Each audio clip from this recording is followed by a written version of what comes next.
14h-16h, Brigitte Lahaie, Sud Radio. Avec Michel Odoul, nous évoquons les maux de nos organes génitaux aujourd'hui. Et justement, la devinette, c'est quoi une vache folle ? Je suis incapable de vous dire, Brigitte. C'est un taureau en string, une vache folle. Ah d'accord, oui, oh là là, oui. Oui, moi je trouve ça très drôle. Ça vous fait pas rire ? Ah ben je suis... Oui. Une vache folle, c'est un taureau qui a mis un string. Oui. Caroline, on va redevenir un peu plus sérieux parce que vous aviez besoin de parler de votre maman. Votre maman qui vous a eu toute seule, enfin bon, quand même grâce à un spermatozoïde à un moment ou à un autre. Et donc, qu'est-ce que... Vous l'admirez beaucoup, j'ai l'impression, votre maman, de vous avoir eu et de vous avoir élevé toute seule. Je pense qu'elle a une vie très difficile. À cause de vous ? Difficile. Et alors, pas à cause de moi, mais que quelque part, cette histoire a orienté un chemin de vie assez difficile. Alors, il n'y avait pas que ça, mais je pense qu'elle n'a pas su en faire autre chose. Et que du coup, elle en a beaucoup souffert au point de se perdre psychiquement et d'être assez défaillante. On va faire toute l'heure à parler de votre mère. Et vous croyez que de vous appliquer la même punition va diminuer sa souffrance ? Non, mais c'est parce qu'en fait, je pense que Caroline. Inconsciemment, j'avais peur de pouvoir devenir aussi perturbée qu'elle, quoi. C'est ça. Non, mais Caroline, il faut arrêter de parler de votre mère. C'est passé, ça y est, vous êtes une adulte. Vous n'êtes plus la petite fille. Et ne pas faire comme elle, ça ne veut pas dire ne pas la respecter, ça veut dire au contraire transformer la vie qu'elle vous a donnée en jouissance. C'est quelque chose de bien, ça. Je crois, Caroline, qu'il serait important... Vous n'avez pas eu d'enfant, j'imagine ? Non. Bon. Je crois qu'il serait intéressant de comprendre pourquoi vous n'avez pas eu d'enfant et pourquoi, finalement, la sexualité est si dangereuse pour vous. Est-ce que vous ne pensez pas, quelque part, que vivre la vie de votre mère, c'est quelque chose qui est très, très ancré en vous, comme si ça risquait de vous arriver ? C'est pour ça que vous parlez autant de votre mère. C'est surtout d'avoir peur, je pense, d'avoir la même vie qu'elle, quoi. Mais oui, mais bien sûr. Mais il n'y a aucune raison que vous ayez la même vie qu'elle, sauf si vous faites exactement les mêmes choses qu'elle. Ouais. Et c'est ça qu'il faut arriver à dépasser. Vous avez 56 ans, vous êtes largement adulte. Ouais. Oui, puis je pense que je me suis tout le temps, quand vous dites ça, c'est vrai que j'ai l'impression, beaucoup d'énergie à surtout ne pas vouloir faire comme elle, quoi. Ce qui est la même chose que de faire comme elle, vous le savez bien. Ça. Si vous l'écoutez un petit peu. Donc, il faut lâcher, Puis il faut vous réconcilier avec un grand absent. Oui, c'est ça. Vous avez une idée un peu de ce serait qui cet homme ? Ce serait quel rapport sexuel qui aurait provoqué votre naissance ? Ah oui, je sais qui est cet homme. Oui, je sais qui est cet homme. Après, je le connais pas, mais je sais qui est cet homme. Ouais. Vous voyez, alors c'est intéressant parce que vous savez qui est cet homme et pourtant vous nous avez dit que votre maman, elle vous avait fait toute seule. Donc vous voyez bien. Oui, non. Comment... Ce que je voulais dire, c'est que elle m'a élevée toute seule, quoi. Oui, mais vous avez quand même dit qu'elle vous avait fait toute seule. Donc vous voyez bien comment vous l'avez complètement rayée de votre vie et de votre construction surtout, parce que et c'est ça qui est important à comprendre. C'est-à-dire que vous êtes parce que sinon il n'y aura pas de place pour un autre masculin. Voilà, vous êtes complètement construite dans le schéma identique de maman, mais c'est pour ça que vous n'avancez pas. Ouais. Et puis on ne sait pas, cet homme, pourquoi est-ce qu'il a même seulement su que votre mère était enceinte. Vous voyez, on peut. Oui, mais c'était une autre époque, je pense qu'on. Non, mais voilà, on n'en sait rien, puis c'est pas. Et puis c'est. Donc vous avez complètement évacué la moitié de vous. Ouais. Donc il faut lui donner sa place à cet homme dans votre imaginaire, symboliquement, et ça va vous faire avancer. Puis de toute façon, si vous êtes vivante et que vous existez, c'est aussi grâce à lui. C'est ça. Et puis après, votre mère, elle est ce qu'elle est, elle a fait ce qu'elle a pu. Ah oui. On n'a pas à la juger, vous n'avez Ah pas oui. à la juger, mais vous n'avez pas non plus à porter sa croix. C'est ça. D'accord ? Ah ouais. Soyez votre propre destin et mettez-vous au monde pour de bon. Ouais, parce que j'ai l'impression là, de tourner un peu en rond, quoi. Même si j'ai fait un long travail, tout ça, je vois bien que là, je suis au pied du mur de quelque chose et qu'il faut que j'arrive à le... Mais à nouveau, ne parlez pas comme si vous étiez seul. Apparemment, vous avez rencontré quelqu'un avec qui il y a peut-être quelque chose de possible, parce que justement, il est dans la même démarche que vous, qui est celle d'une cicatrisation. La cicatrisation de l'âme, ça s'appelle le pardon, ça s'appelle le passage à autre chose. Vous avez peur de vous libérer, Caroline. C'est ce que j'entends dans votre voix. Vous avez peur de vous libérer, parce qu'en vous libérant, vous auriez l'impression de trahir votre mère. C'est ça. Mais oui, mais... Oui, puis que là, malgré tout, elle est très dépendante de moi parce qu'elle a un certain âge et des problèmes. Elle a pas de mal à être dépendante de vous. Hein, l'un n'empêche pas l'autre. Ouais, voilà. Mais il faut que j'arrive quand même à m'en détacher, voilà. Vous en détachez. Alors remettre à sa juste place, c'est tout. C'est tout, Caroline, que vous occupiez de votre mère, c'est tout à votre honneur. Mais bon, ça va. C'est pas elle qui va s'occuper de votre vie privée. C'est ça. On devient adulte quand on a sa vie sexuelle qui ne regarde pas nos parents. Ouais. Ok ? Ouais. Vous avez notre permission à Michel Odoul et à moi-même. Ouais, en fait, c'est ça, je crois que j'ai besoin de permission. Eh ben, je vous la donne. Hein ? Allons presque jusqu'à la bénédiction, même. N'est-ce pas ? Oui. Nous ouvrons la porte. Voilà. D'accord. Hein, vous pensez à nous la prochaine fois, ça passera mieux. Hein ? D'accord. Bon, merci beaucoup, Caroline. En tout cas, merci à tous les deux. Merci. Au revoir. Et à votre confiance. Marjolaine, bonjour. Oui, bonjour. Alors, bonjour à Michel Odoul et bonjour à vous. Bonjour. Je suis très heureuse déjà de pouvoir parler et de pouvoir poser ma question aussi à Monsieur Odoul.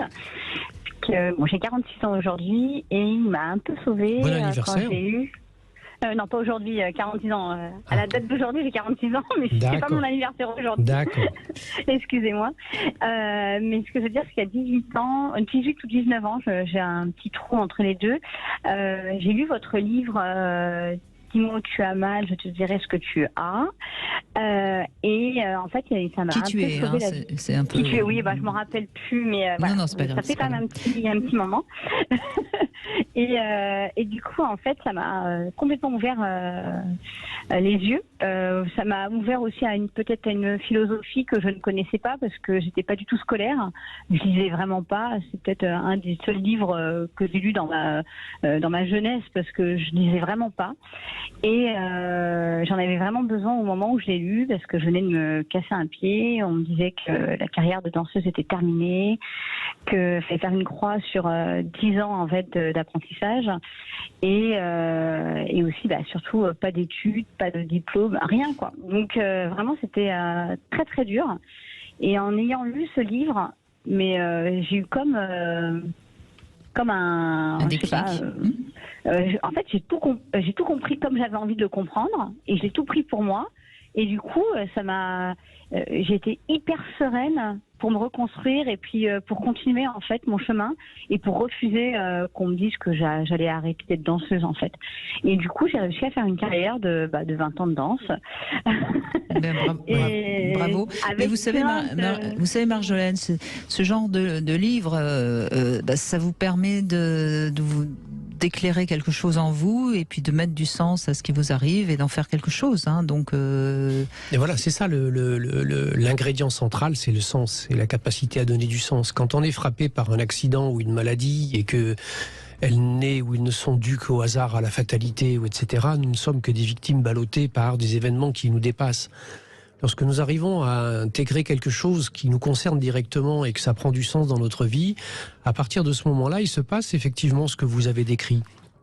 C'est-à-dire que on s'approprie ce qui nous arrive et on décide d'en faire quelque chose, et que tout ce que le monde extérieur nous en dit, nous en propose, n'a pas véritablement d'importance, parce que nous savons ce que nous sommes en capacité de faire.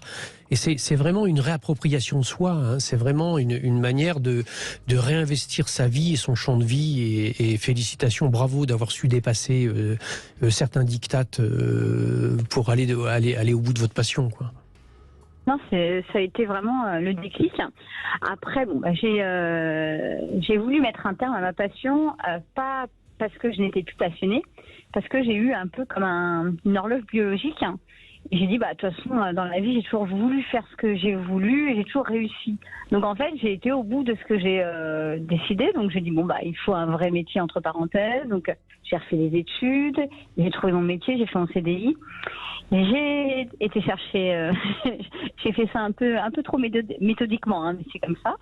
Et je sentais que c'était comme ça que ça pouvait marcher, parce que j'étais pas tombée comme ça sur quelqu'un qui m'a demandé en mariage et qui en a fait des enfants. Ça s'est pas fait naturellement.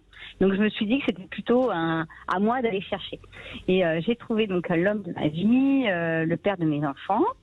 Et en fait, il y a un autre problème qui arrive. Alors je le prends toujours bien, je suis toujours très positive. Je me dis que c'est pas grave, ça va passer.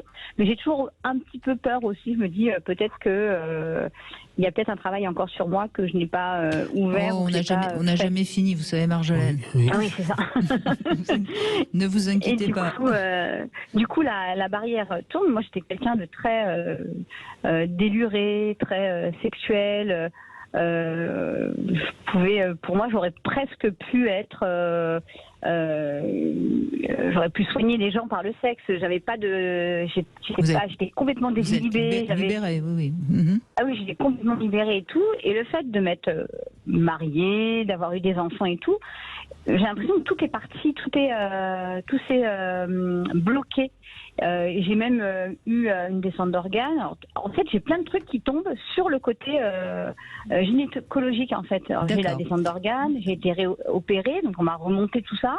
Déjà, ça fait bizarre de se dire que il y a un filet, un truc. Bon. Après ça, je me suis dit, enfin là, je vais pouvoir revivre, parce que je me disais que c'était peut-être à cause de ça que j'avais pas d'envie, que j'étais pas entière. Et en fait, non, il y a une rectocèle qui arrive derrière, donc super agréable. Et du coup, je me dis, en fait, je m'en sortirai jamais. Mais si. Bon, Marjolaine, vous restez avec nous, et puis vous pourrez évidemment avoir la réponse de Michel Odoul dans un instant. 14h-16h, Brigitte Lahaie, Sud Radio.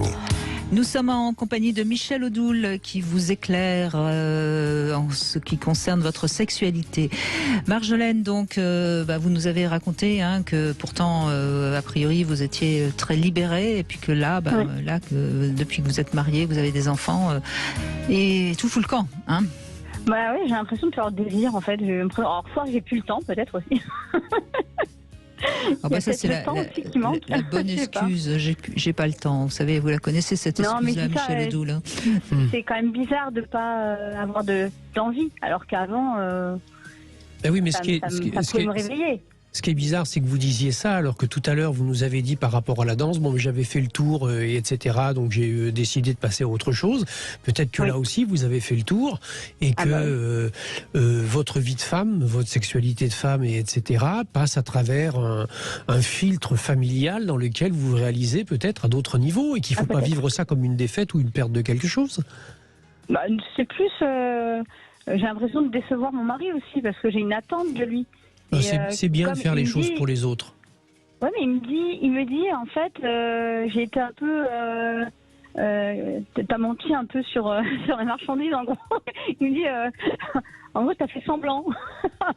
Sans le dire. Bon, il le dit pas, mais j'ai l'impression qu'il le pense. Mais vous l'avez oulala. Quand je commence à dire j'ai l'impression qu'il pense que j'ai l'impression que je pense qu'il pense que j'ai l'impression que je pense, vous voyez Marjolaine, vous l'avez choisi pour être un bon père. Ah oui. Et c'est un bon père. Oui, très très bon. Voilà. Mais est-ce qu'on désire un bon père ? Oui. Non, visiblement. Ah oui. On désire d'avoir un bon père. Oui, non, d'accord. Oui. Est-ce qu'on a envie de faire l'amour avec un très bon père ? Ah, peut-être pas, oui. Donc c'est ça qu'il faut travailler. Ouais, mais on peut aussi avoir tout. On peut être l'amant, on peut être non. C'est dur d'avoir tout. Ben oui, mais ça s'apprend, ça se fait à deux. C'est un jeu, c'est quelque chose qui se construit, c'est un échange, c'est un partage. Mais ne lui laissez pas dire que si vous avez cette suspicion, ne laissez pas cette espèce de gangrène grandir en vous, de dire qu'il pense que vous avez truqué. C'est pas possible, ça. Très sincèrement, si vous avez eu toute une période épanouie qui a d'ailleurs conduit à la construction d'un couple et d'une famille, etc., c'est pas possible que vous laissiez de la place à ça. Donc il faut, parler, et deux, si jamais vous sentez qu'il y a quelque chose qui s'endort un peu, réveillez le dragon, comme on dit en Chine.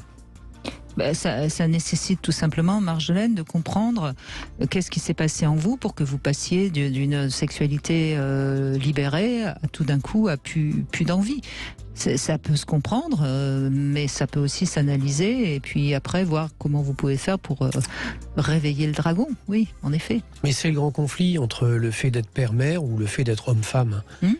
C'est-à-dire qu'il y a un moment donné où effectivement la responsabilité familiale et l'émergence des enfants peut faire oublier qu'on est aussi des hommes et des femmes et que c'est cette dimension-là qui a besoin d'être conquise.